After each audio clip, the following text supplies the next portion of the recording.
ইস, আপনার লাগেনি তো? আরে এরকম বডিতে একটু লাগলে কি হবে? বাবার অনেক টাকা না, রাস্তাঘাটে যারা চলে তাদেরকে দেখে মানুষ মনে হয় না, গরু ছাগল মনে হয়। এরপর থেকে রাস্তায় চললে সাবধানে চলবে, না হলে কিন্তু এখনো আরেক গাল ফাঁকা আছে। এই প্রিয়া, তোর গায়ে হাত তুললো। আমার গায়ে হাত তোলা? আমি যদি ওর হাত ভাঙতে না পেরেছি তবে আমার নামও প্রিয়া না। গার্লফ্রেন্ড নাকি? হ্যাঁ ম্যাডাম। দেখেই বুঝতে পারছি নিশ্চয়ই হোটেল বা রেস্টুরেন্টে যাচ্ছিস। এখনকার ভালোবাসা মানে 3 দিন, একদিন পার্কে, একদিন হোটেলে, তারপর ছুড়ে ফেলে দাও। হেলমেট কোথায়? আনতে ভুলে গেছি ম্যাডাম। ও, কিন্তু গার্লফ্রেন্ডটা আনতে বলিসনি তো? এই, ওর 10,000 টাকা ফাইন কর। না না ম্যাডাম, এত বড় অফিসার করবেন না, কিছু টাকা পয়সা মিটিয়ে নিলে হয়তো না ম্যাডাম। আচ্ছা ঠিক আছে, 2,000 টাকা দে। ম্যাডাম আমার কাছে অত টাকা নাই। দেখো কেমন ছেলের সাথে প্রেম করছো, পকেটে 2,000 টাকাও নেই। চল তাড়াতাড়ি বের কর। এই প্রিয়া, এটা সেই ছেলেটা। ধর ওকে।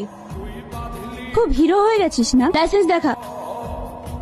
গাড়ির পেপার কি হলো? কি দেখছিস? তোমাকে, তুমি খুব সুন্দর। কি সুন্দর? তাড়াতাড়ি পেপার দেখা, তাহলে কিন্তু টানতে টানতে থানায় নিয়ে যাবো।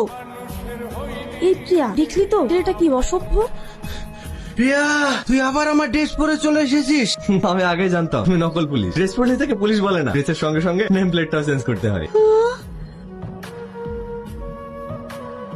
আমি তোমাদের এখনো বলছি তোমরা এখান থেকে চলে যাও, তাহলে আমি প্রত্যেককে এনকাউন্টার করে দেবো। আমি 1 থেকে 10 পর্যন্ত গুনবো, এর মধ্যে যদি তোমরা চলে না যাও তাহলে কিন্তু আমি গুলো করতে বাধ্য হবো।